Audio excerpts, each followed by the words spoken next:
It's another day, it's another life, and it's another learning with fun.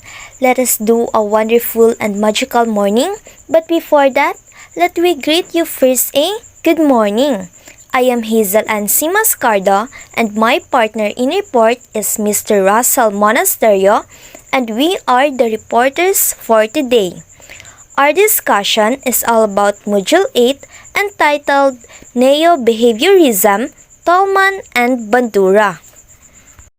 Let's take challenge. In this module, challenge yourself to explain Tolman's purposive behaviorism, explain Bandura's social learning theory, and give specific applications of each theory in teaching. With new researchers, explanations provided by the basic principles of behaviorism appeared not to satisfy all learning scenarios. New theories came into view which maintained some of the behaviorist concepts but excluded others, and added new ideas which later came to be associated with the cognitive views of learning. The non-behaviorists then were a transitional group bridging the gap between behaviorism and cognitive theories of learning. Do you know that there are two theories reflecting neo-behaviorism that stands out? The first one is the Tolman's purposive behaviorism, which includes goal-directedness, cognitive maps, latent learning, and intervening variables, while the second one is the Bandura social learning theory, which includes the principles, modeling, and the four conditions for effective modeling. So get ready, lend your ears, and participate as I discuss the one of the theory of neo-behaviorism, which is the Tolman's purposive behaviorism. Before I formally start to the formal discussion, let's have an activity first. Solve the maze. Instruction.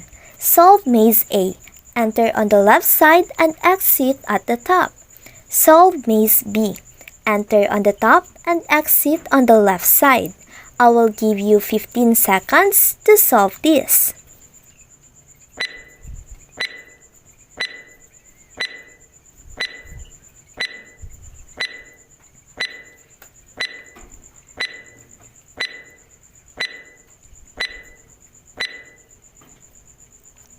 Okay, thank you for your participation, and I know all of you got an idea on how to enter and exit to the two mazes. So do you know that usually people who work on maze activity, which you just did, would say they found the second maze easier? This is because they saw that the two mazes were identical o magkakapareho lang except sa entrance at exit point na naka-reverse o nakabaliktad. So meaning to say, their experience in doing maze A helped them answer maze B a lot easier. Kasi nga sa maze A, dito nagaganap ang trial and error sa pag-solve. Habang sa maze B naman, mayroon ka ng ideya mula sa maze A, kaya mapapadali mo na lang itong isolve. People create mental maps of things they perceive. This mental help them respond to other things or tasks later, especially if they see similarity. You may begin to respond with trial and error, which you did in maze A, or what we call behavioristic. But later on, your response becomes more internally driven, which you did in maze B, or refers to cognitive perspective.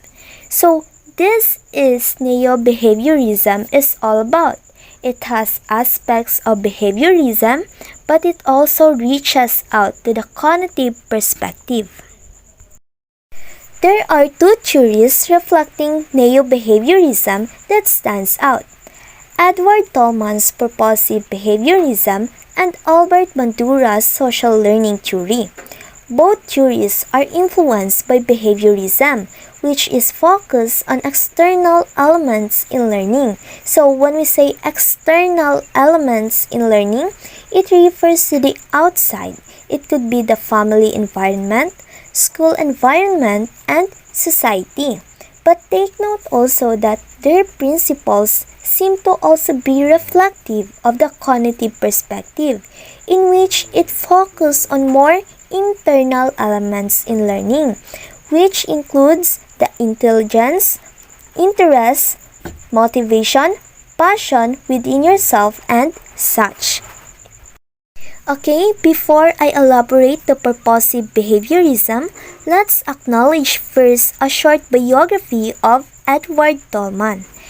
Edward C. Tolman is an American psychologist known for behavioral psychology, cognitive map, latent learning, and of course, the purposive behavior. He was born on April 4, 1864 in Massachusetts, United States and died in 1959. Purposive behaviorism has also been referred to as assigned learning theory and is often as the link between behaviorism and cognitive theory. Tolman's theory was founded on two psychological views, those of the Gestalt psychologist and those of John Watson, the behaviorist. Tolman believed that learning is a cognitive process, which means learning involves forming and obtaining knowledge about the environment and then revealing the knowledge through purposeful and goal-directed behavior. Tolman stated in his theory that an organism learns by pursuing signs to a goal o natututo ang isang organismo sa pamamagitan ng pagsunod sa mga palatandaan sa isang layunin. He stressed the organized aspect of learning, the stimuli or the mazes or the representing objects which are allowed in are not connected by just simple one-to-one switches to the outgoing responses. Rather, the incoming impulses are usually worked over and elaborated in the central control room into a tentative cognitive-like map of the environment. And it is this tentative map indicating routes and paths and environmental relationships which finally determines what responses, if any, the animal will finally make.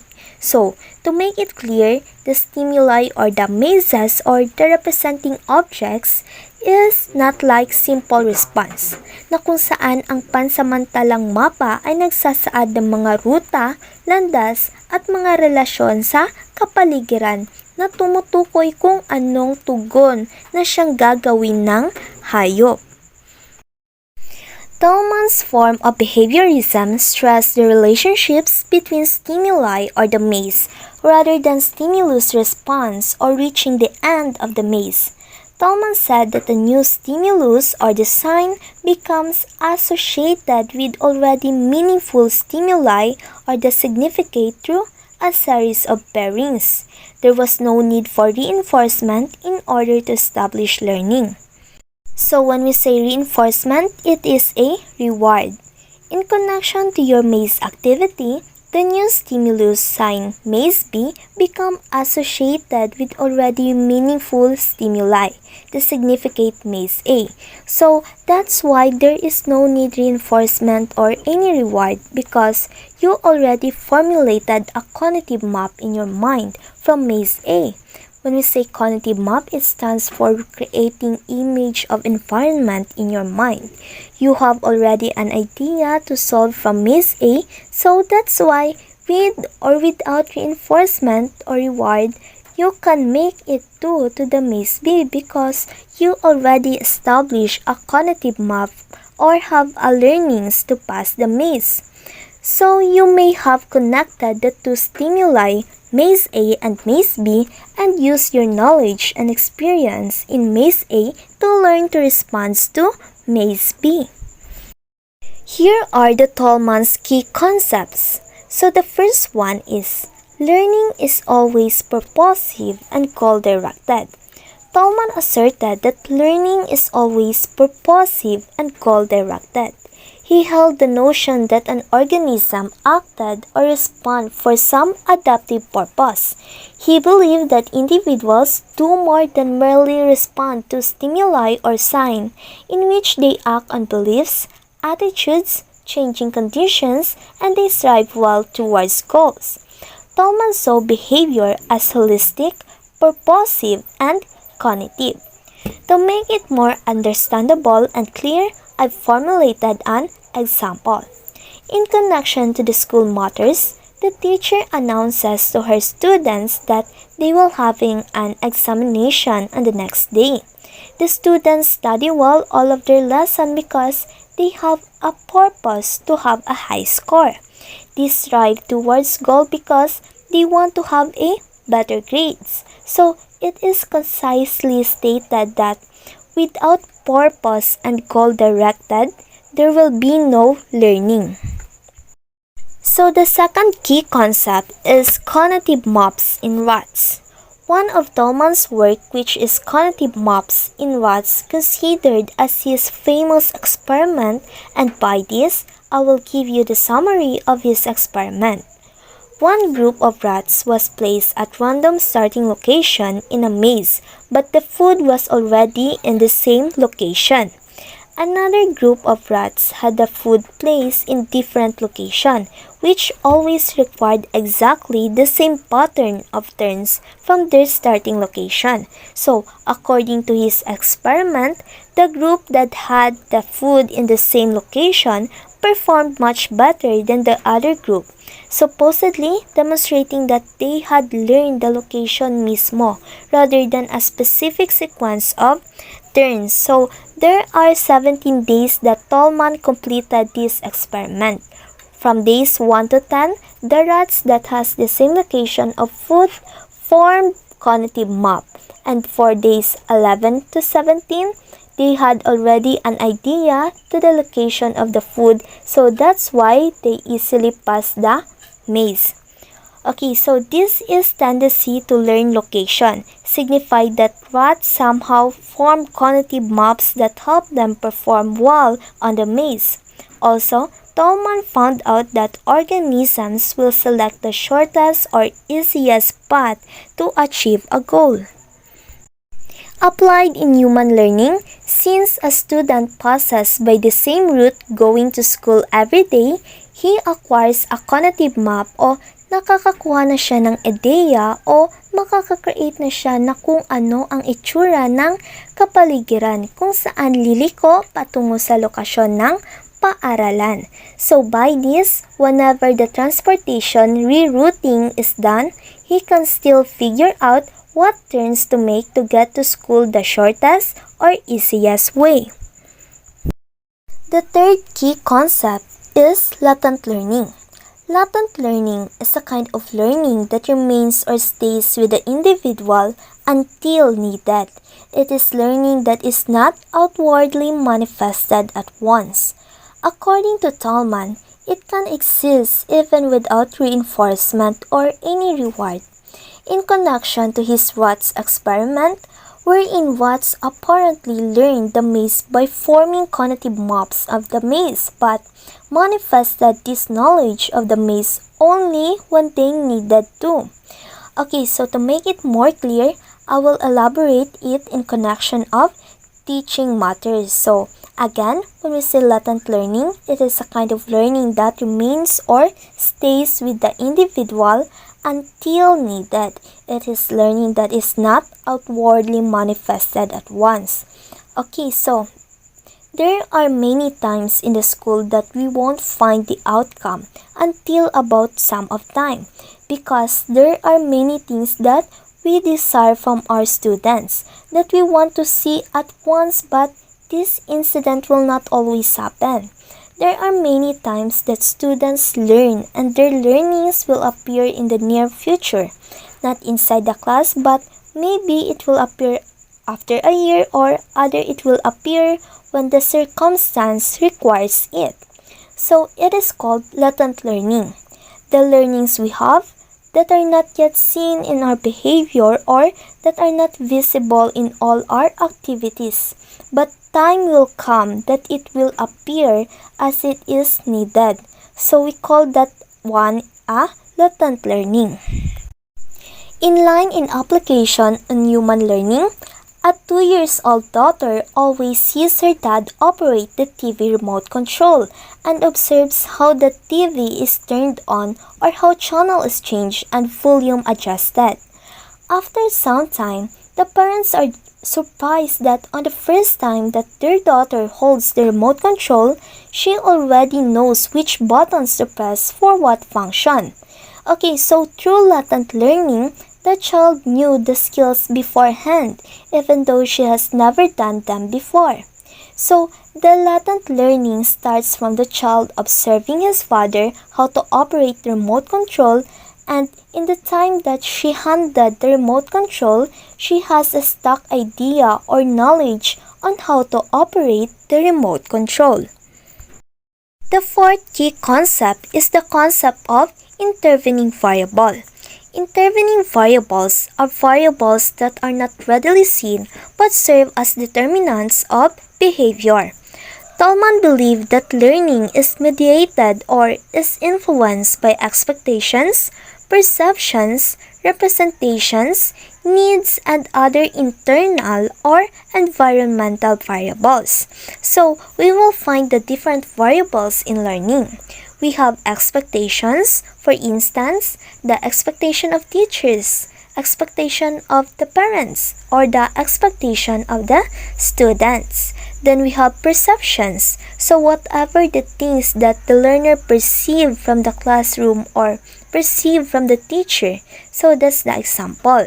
And then the representations, even if it is a visual or if it is an image or it is only by hearing, and of course his needs will also be an example of variable and other internal or environmental variables.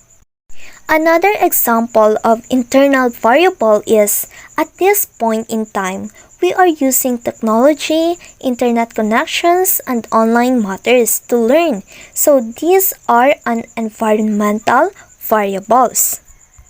In relation to Tolman's experiment with rat, he found out that hunger is an intervening variable. Okay, so the last key concept is the reinforcement not essential for learning.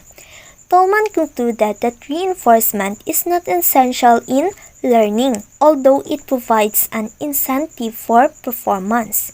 In the view of Tolman's purposive behaviorism theory, reinforcement or the reward is not an important factor, although reinforcement will help as an incentive performance.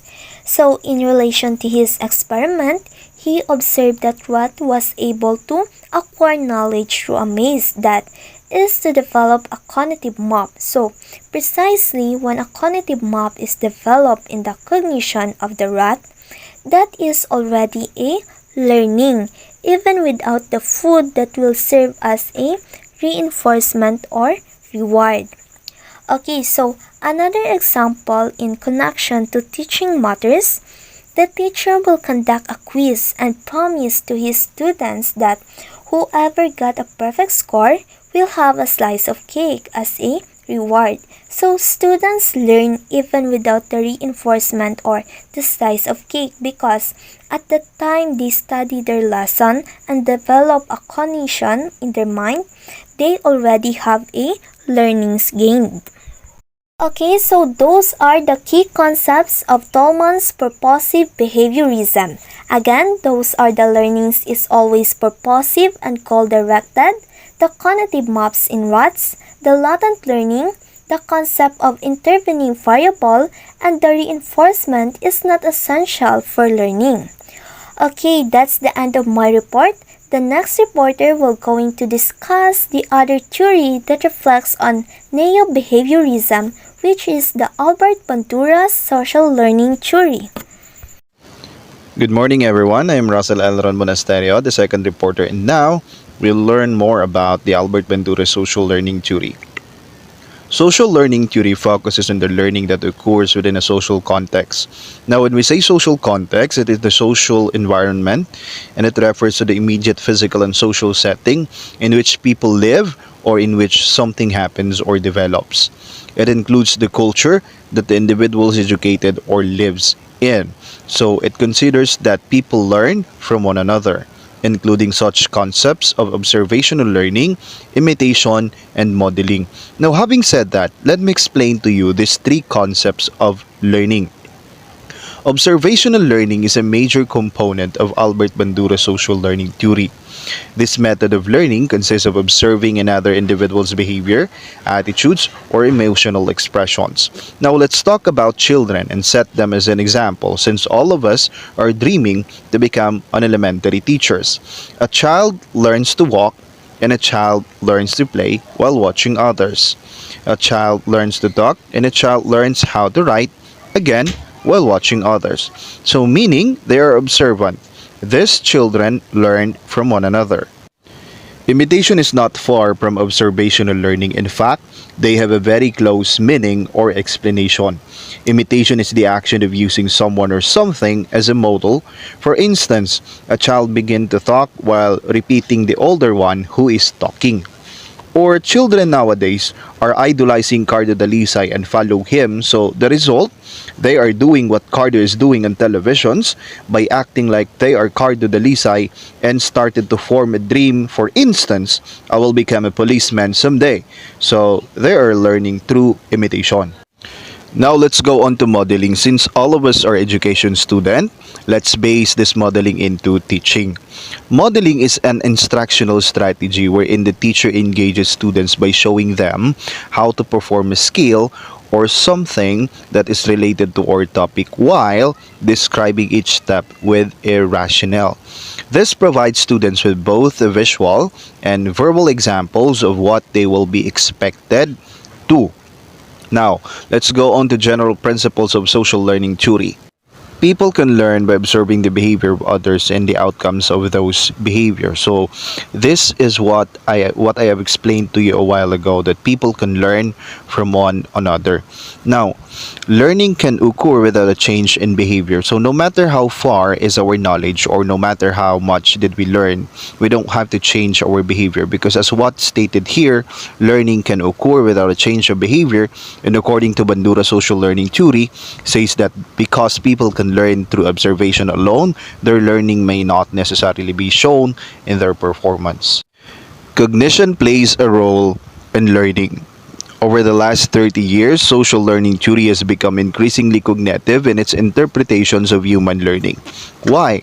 Because cognition is defined as the mental action or process of acquiring knowledge and understanding through thought, experience, and the senses. So we look at it as the mental processes relating to the input and storage of information. And that information is then used to guide humans' behavior.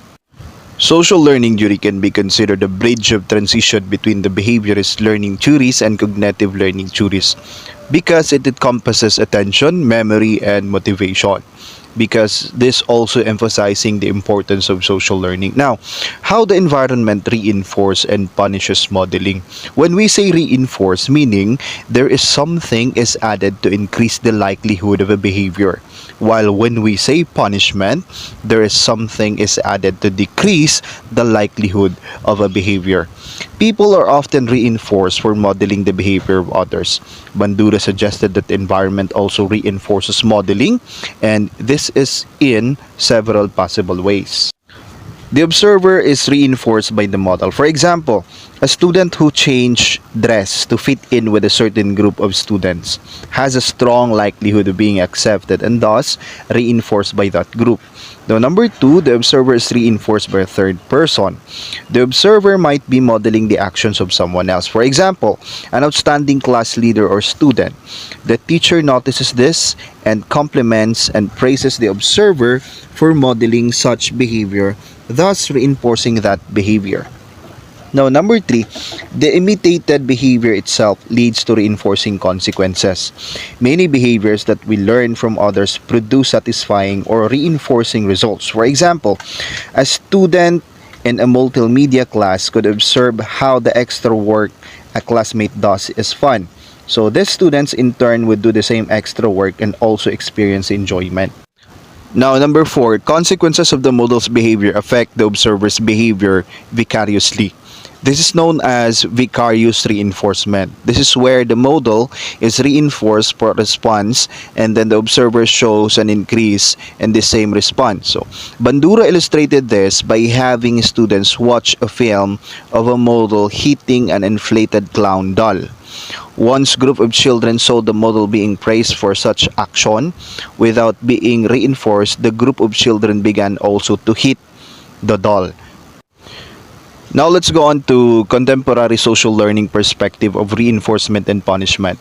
Contemporary theory proposes that both reinforcement and punishment have indirect effects on learning. They are not the sole or the main cause, because in reinforcement you could receive negative or positive reinforcement. So when we say negative, it involves the removal of something negative to strengthen a behavior, and on the other hand, punishment involves either imposing something undesirable or taking away a positive stimulus to weaken or eliminate behavior. And learners can acquire new behavior and knowledge by merely observing a model. That is why reinforcement and punishment have indirect effects on behavior and learning, because people form expectations about the potential consequences of future responses based on how current responses are reinforced or punished. Cognitive factors in social learning. Cognitive social learning theory suggests that human learns behavior by observing others and choosing which behaviors to imitate.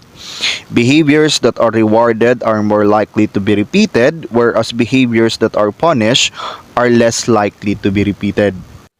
Now, social learning theories contend that attention is a critical factor in learning, because attention allows us to plan or preview, monitor, and also regulate our thoughts and actions. Attention is the first step in the learning process. We cannot understand, learn, or remember that which we do not first attend to if we will not start by attention. Now, Bandura proposed that behavior can influence both the environment and the person. In fact, each of these variables, the person, the behavior, and the environment, can have an influence on each other. Reciprocal causation is the idea that behavior is controlled or determined by the individual through cognitive processes and by the environment through external social stimulus events.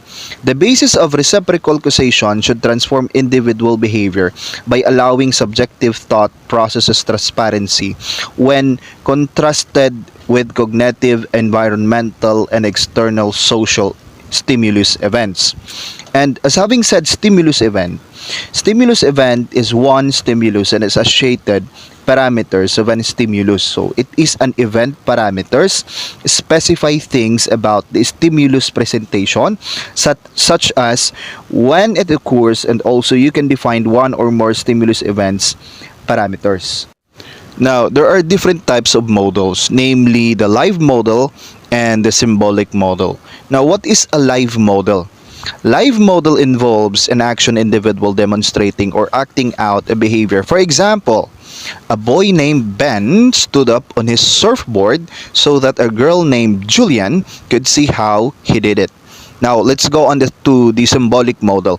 Symbolic model can be fictional characters, or for example, real people demonstrate behaviors in books, movies, televisions, show, video games, or internet sources. Now let's go to the behaviors that can be learned through modeling. Many behaviors can be learned, at least partly, through modeling. Examples that can be cited are student can watch parents read, student can watch the demonstration of mathematics problems, or see someone act bravely in a fearful situation. And aggression can be learned through models. No, research indicates that children become more aggressive when they observe aggressive or violent models. Moral thinking and moral behavior are influenced by observation and modeling. This includes moral judgments regarding right and wrong, which can in part develop through modeling. Now, let's go to conditions necessary for effective modeling to occur. Bandura mentioned 4 conditions that are necessary before an individual can successfully model the behavior of someone else. Okay, the first one is the attention. The person must first pay attention to the model.